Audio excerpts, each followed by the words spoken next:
Selamat hari Minggu Bapak Ibu Saudara yang Allah kasihi, mari kita berdoa sebelum membaca dan merenungkan firman Tuhan.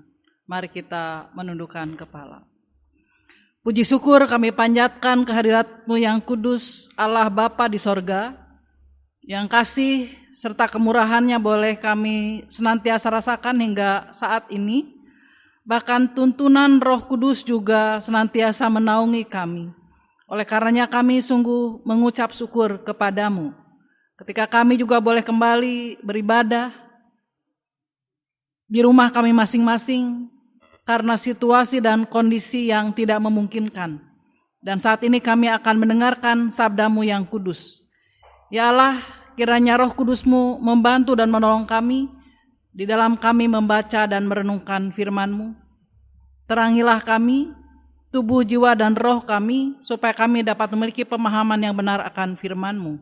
Di dalam pengasihan Tuhan Yesus Kristus, firman Allah yang hidup, kami berdoa kepada Bapa di sorga. Amin.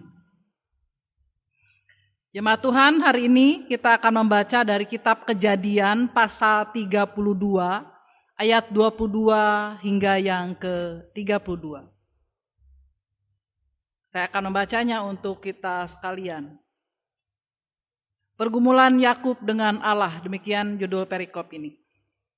Pada malam itu Yakub bangun dan ia membawa kedua istrinya, kedua budaknya perempuan dan ke-11 anaknya dan menyeberang di tempat penyeberangan sungai Yabok. Sesudah ia menyeberangkan mereka, ia menyeberangkan juga segala miliknya. Lalu tinggallah Yakub seorang diri, dan seorang laki-laki bergulat dengan dia sampai fajar menyingsing. Ketika orang itu melihat bahwa ia tidak dapat mengalahkannya, ia memukul sendi pangkal paha Yakub, sehingga sendi pangkal paha itu terplecok ketika ia bergulat dengan orang itu. Lalu kata orang itu, "Biarkanlah aku pergi karena fajar telah menyingsing." Saut Yakub, "Aku tidak akan membiarkan engkau pergi jika engkau tidak memberkati aku." Bertanyalah orang itu kepadanya, "Siapakah namamu?" Sautnya, "Yakub." Lalu kata orang itu, "Namamu tidak akan disebutkan lagi Yakub, tetapi Israel. Sebab engkau telah bergumul melawan Allah dan manusia, dan engkau menang." Bertanyalah Yakub, "Katakanlah juga namamu." Tetapi sahutnya, "Mengapa engkau menanyakan namaku?" Lalu diberkatilah Yakub di situ. Yakub menamai tempat itu Peniel, sebab katanya, "Aku telah melihat Allah berhadapan muka, tetapi nyawaku tertolong." Lalu tampaklah kepadanya matahari terbit ketika ia telah melewati Peniel, dan Yakub pincang karena pangkal pahanya. Itulah sebabnya sampai sekarang orang Israel tidak memakan daging yang menutupi sendi pangkal paha, karena ia telah memukul sendi pangkal paha Yakub pada otot pangkal pahanya. Berbahagialah setiap orang yang mendengarkan firman Tuhan serta memelihara di dalam hidupnya. Haleluya. Saudara yang Allah kasihi, Bapak, Ibu, Saudara, serta anak-anak yang Allah berkati, saya yakin bahwa kita sungguh mengimani setiap kita senantiasa merasakan bagaimana Tuhan selalu memberkati kita dengan cara memberikan apa yang kita perlukan. Tapi ingatlah saudara bahwa berkat tidak identik dengan kekayaan saja. Berkat Tuhan selalu nyata dalam kehidupan kita melalui segala hal yang baik. Misalnya saja, ketika hingga hari ini kita masih bernafas, Tuhan berarti sudah memberkati kita dengan nafas kehidupan. Ketika kita hingga saat ini juga boleh ada dalam keadaan fit, segar bugar maksud saya. Tuhan menganugerahkan kita kesehatan. Ketika kita juga mengalami berbagai pergumulan dalam kehidupan kita, dan kita boleh memiliki kekuatan iman, itu juga berkat Tuhan. Rezeki, pekerjaan, mata pencaharian, itu juga berkat Tuhan. Lalu kehadiran orang-orang yang kita kasihi, suami kita, istri, anak-anak, orang tua, kakak, adik, paman, bibi, nenek, kakek, keponakan, kerabat, orang-orang yang ada di sekitar kita adalah juga wujud dari berkat Tuhan atas kita. Oleh karenanya saudara, ketika Allah memanggil Abraham pada masa lalu, dan Allah berkenan atas Abraham untuk boleh mengalami berkat Allah, keturunannya pun dalam hal ini Yakub pun diperkenan oleh Allah untuk mengalami berkat Allah, menjadi pewaris atas berkat Allah itu. Saudara, bahwa saat itu Yakub tidak berada di kampung halamannya, tapi tinggal bersama pamannya Laban. Di sana Allah memanggil kembali Yakub untuk kembali pulang ke negerinya. Namun saudara, kepergian Yakub dari kampung halamannya ternyata meninggalkan persoalan. Karena kepergiannya ke Laban, ke rumah Laban, pamannya, karena ia sudah menipu Esau kakaknya.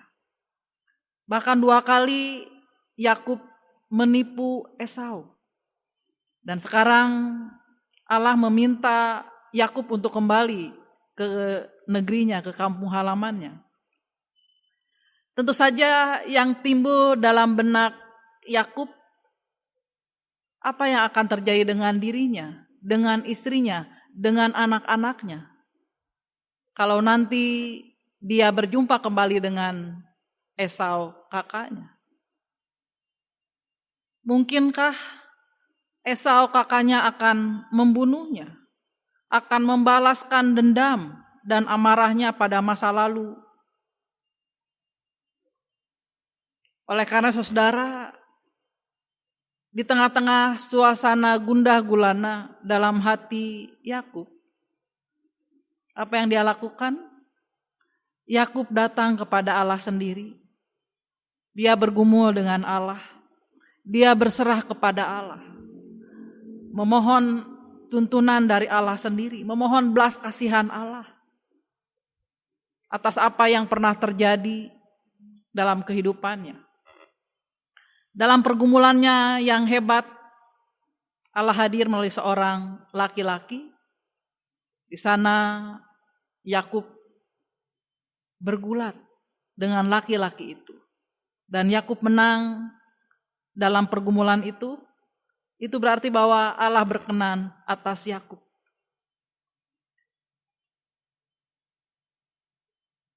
Dan pada akhirnya saudara, Yakub pun melepaskan orang itu, berarti melepaskan Allah juga. Namun sebelum itu Allah memukul pangkal paha Yakub. Tentu saja itu mengandung arti bahwa Allah berkenan atas Yakub, tapi Allah juga meminta Yakub agar dia sepenuhnya bergantung dan berserah diri kepada Allah saja. Dan pada saat itu Yakub diberkati oleh Allah. Saudara, berkat yang Allah janjikan kepada Abraham, nenek moyang Yakub, kembali dinyatakan oleh Allah melalui Yakub. Dan saudara, sebagai orang yang percaya kepada Allah, kita juga tentu menyadari bahwa kita semua adalah pribadi-pribadi yang sudah mengalami berkat Allah itu. Tuhan memberkati kita melalui segala hal yang baik dalam kehidupan kita. Dan yang pasti saudara, mungkin kita tidak menyadarinya. Banyak yang tidak menyadari bahwa berkat Tuhan yang sejati adalah ketika kita memiliki Tuhan Yesus sebagai juru selamat kita. Itu adalah berkat yang terindah bagi kita orang percaya.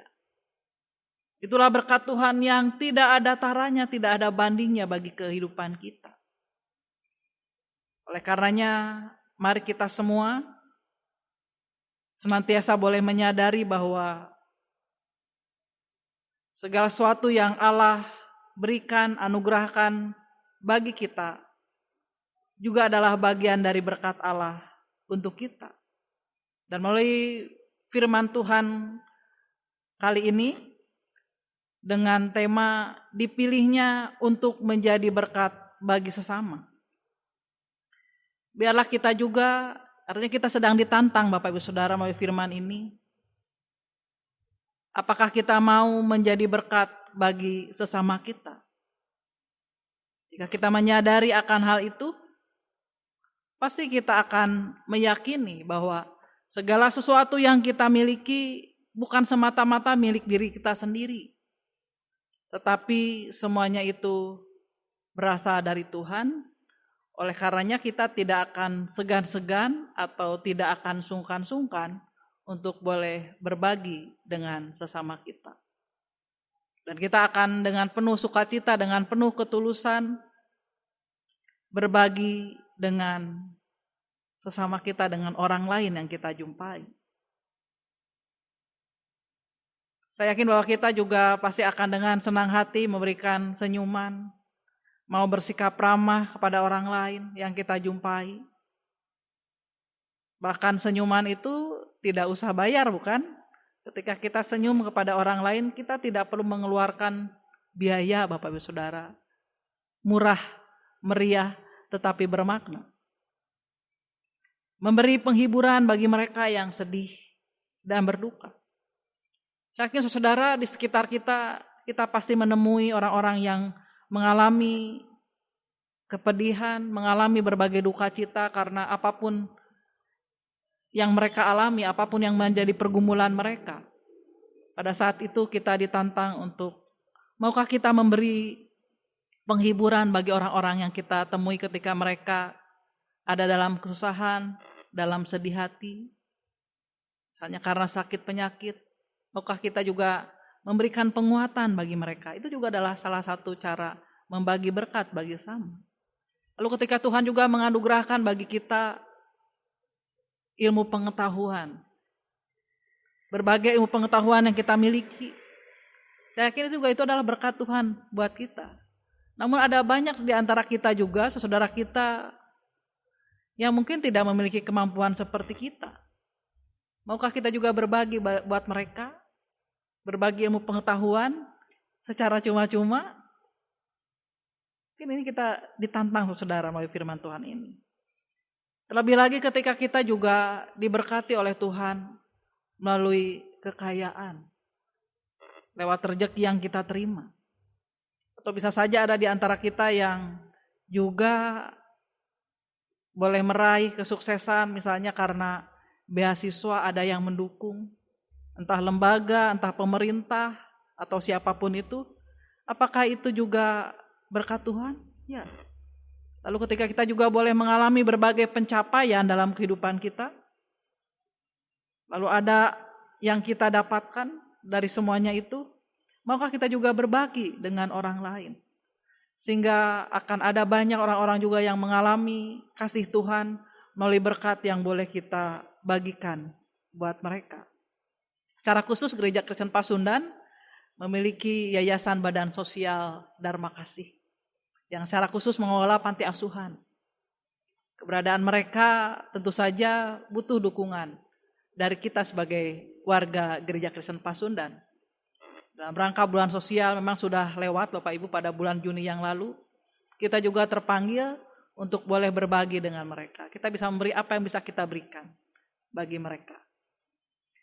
Kiranya kita yang sudah mengalami berkat Tuhan tidak segan, tidak sungkan untuk juga boleh mengingat mereka-mereka yang kurang beruntung. Kiranya Roh Kudus memampukan dan menolong kita agar hidup kita sungguh boleh menjadi berkat bagi sesama. Tuhan memberkati kita. Amin.